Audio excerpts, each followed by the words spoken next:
Эфир нашего телеканала продолжит программа «Актуальное интервью». В студии Иван Лазаренко. Здравствуйте. Гость нашей программы сегодня – министр экономики Якутии Майя Данилова. Майя Андреевна, я вас приветствую. Здравствуйте. Здравствуй, Иван. Ну, наверное, начнем нашу беседу с Петербургского международного экономического форума, где был объявлен национальный рейтинг состояния инвестиционного климата в регионах за 2020 год. Насколько я знаю, мы заняли 10-е место. Как бы вы оценили позицию нашей республики в этом рейтинге? Да, действительно, по итогам прошлого года в национальном рейтинге состояния инвестиционного климата республика заняла 10-е место наравне с Тамбовской, Ленинградской, Белгородской областями. Лидерами рейтинга по-прежнему являются Москва, Татарстан, Тюменская область. Но в этом году Агентство стратегических инициатив изменило подходы к распределению мест, потому что сейчас уже регионы так высоко конкурируют по тем показателям, да, по которым представлен национальный рейтинг, что разница между ними минимальная, и она практически не отражает разницу в инвестиционном климате. И так получилось, что регионы были сгруппированы, и мы попали вот в группу с местом 10-м. Но если мы посмотрим, сколько перед нами субъектов Российской Федерации, да, то мы закрепились в позиции топ-20. И мы считаем, что это очень большое, высокое достижение, потому что задачу мы на 2020 год ставили именно закрепиться в топ-20, потому что 2020 год все-таки был очень сложный для бизнеса с учетом тех ограничений, которые были введены в прошлом году. Вот если говорить в целом, то зачем вообще нужен этот национальный инвестиционный рейтинг? Для чего, для каких целей? Национальный рейтинг, он меряет то, как регионы, органы власти справляются с созданием каких-то благоприятных условий для бизнеса, для инвесторов. Да? Например, есть общестрановые какие-то федеральное законодательство, там общестрановые условия, значит, подключения, допустим, к электросетям, к получению разрешений на строительство, да, значит, регистрации предприятий. В каких-то регионах это удается делать быстрее и проще, удобнее для бизнеса. И вот эта вот способность правительств регионов общаться с бизнесом таким образом, чтобы выстраивать вот эти вот процедуры, находить проблемные какие-то вопросы, да, и потом общаться уже с федеральными органами власти, вот эту вот способность оценивает именно национальный рейтинг. То есть это сравнение регионов по возможности влияния на федеральные органы власти, которые действуют на территории субъекта, да, и по возможности по-активному слышать проблемы бизнеса. Ну, вот кроме целого ряда, я так понял, каких-то ключевых показателей, участвуют ли в оценке, скажем так, комфортности ведения бизнеса сами предприниматели? Дают ли они оценку региону? Да, безусловно. 75% всех показателей национального рейтинга – это опросные показатели. Непосредственно у предпринимателей опрашивают. Если в прошлом году, например, предприниматель подключался к электросетям, к нему могут позвонить и спросить, сколько времени заняла эта процедура, сколько процедур для этого было сделано, пользовался ли он цифровыми сервисами. Вот именно опросные показатели, они говорят о том, как изменился климат. Да? Ну, тут тоже много субъективного, но тем не менее, для всех регионов 75% состоит из опросов. И поэтому как власть относится к бизнесу, так и показывает этот национальный рейтинг. Ну, вот упомянули мы в начале беседы о том, что год прошлый был очень непростой, в том числе и для бизнеса. Скажите, ну, вот обратная какая-то связь в любом случае есть, насколько сильно все-таки по итогам года бизнес пострадал? Действительно, год был сложный. В республике у нас были одни из самых жестких ограничительных мер по отношению к отдельным видам бизнеса. Да?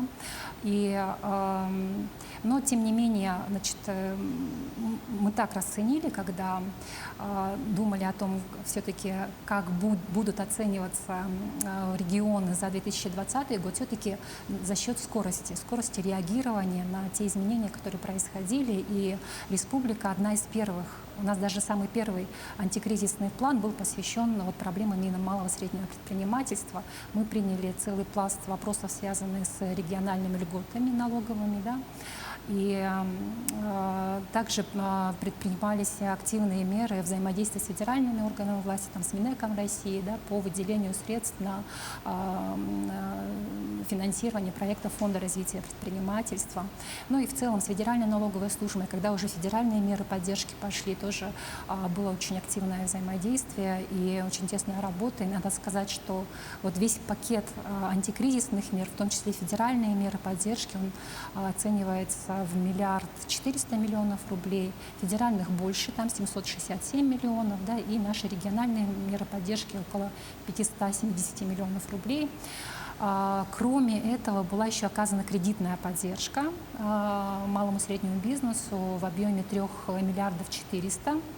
И из них 1 900 000 000 – это кредиты, которые можно не возвращать, если ты сохраняешь свои рабочие места. И предприниматели этим воспользовались. Вот на 1 900 000 000 рублей мы считаем, что это прямая федеральная субсидия фактически была произведена. И если мы посмотрим итоги рейтинга, да, то мы уже перешли в более лучшую группу по оценке именно качества и доступности финансовых инструментов, финансовой поддержки. Но есть, конечно, и другие виды поддержки, которые традиционно у нас оцениваются не очень хорошо. Да, это не финансовая поддержка. Фактически, мы ежегодно признаем, что имущество государственного, да, либо муниципальное имущество, которое передается субъектам малого предпринимательства, фактически отсутствует.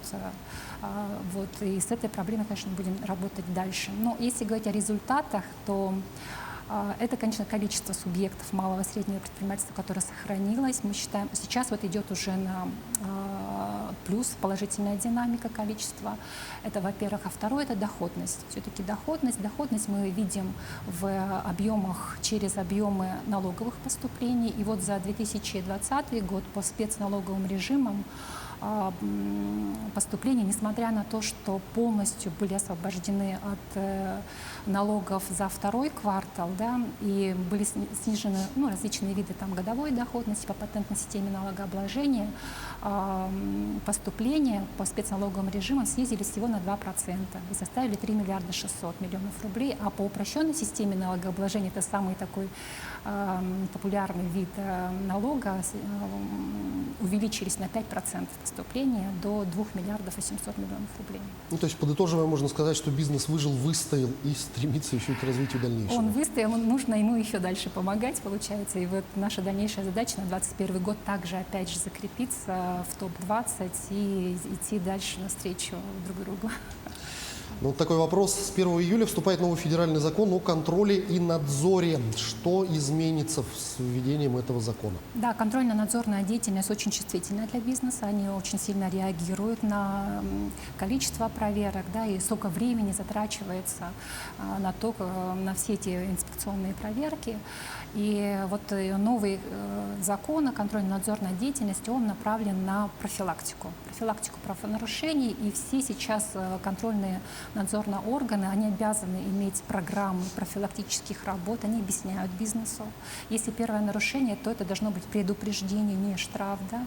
Потом будут вводиться такие экзотичные, скажем, виды контроля, как и дистанционное наблюдение, контрольная закупка, инспекционный визит. То есть это виды проверок, которые не требуют времени, да, не отвлекают предпринимателя. Но, с другой стороны, также уменьшается и коррупционная составляющая, нет взаимодействия, и, соответственно, нет почвы для того, чтобы, для коррупционной составляющей. Это раз. А во-вторых, в прошлом году, благодаря цифровизации, у нас в республике все региональные контрольные органы были подведены в одно платформенное решение, ТОР-КНД называется, да, контрольно-надзорная деятельность, в которой они обмениваются информацией по проверкам, обмениваются документами, да, по своим предприятиям, да, по объектам бизнеса, и, соответственно, меньше документов уже истребуют у представителей бизнеса. Кроме этой цифровой платформы, которую вы сейчас упомянули, можно ли говорить о том, что повсеместная цифровизация каким-то образом стимулирует бизнес и делает, скажем так, ведение его легче? Абсолютно, конечно, это верно, потому что цифровые сервисы позволяют предпринимателю. Самое дорогое у предпринимателя — это время.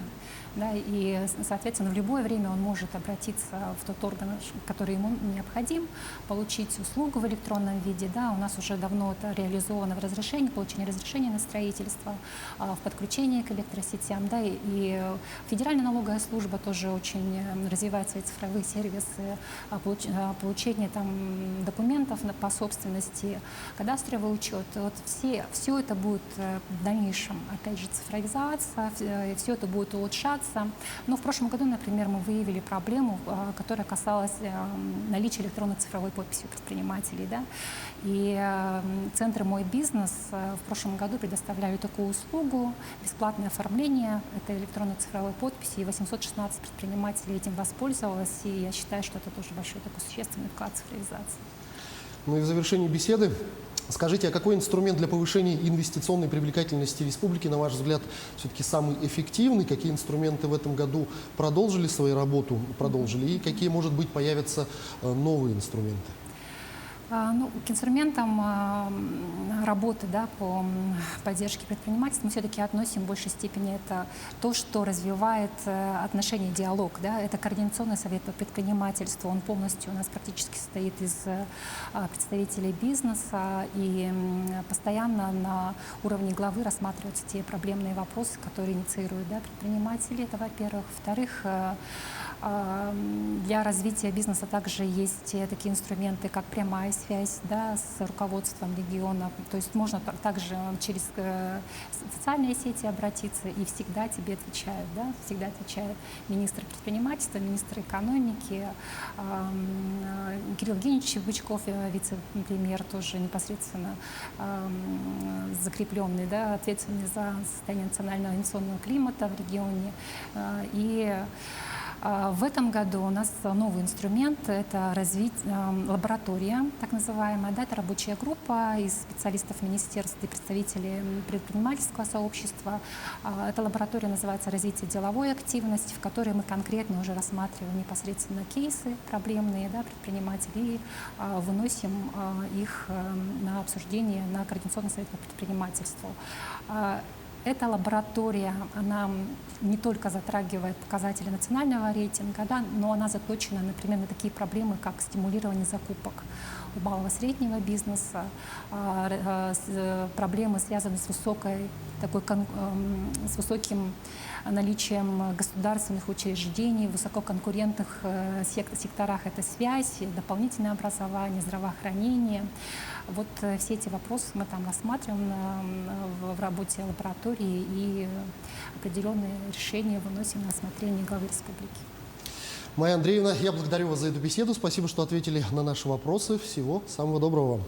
Всего доброго вам.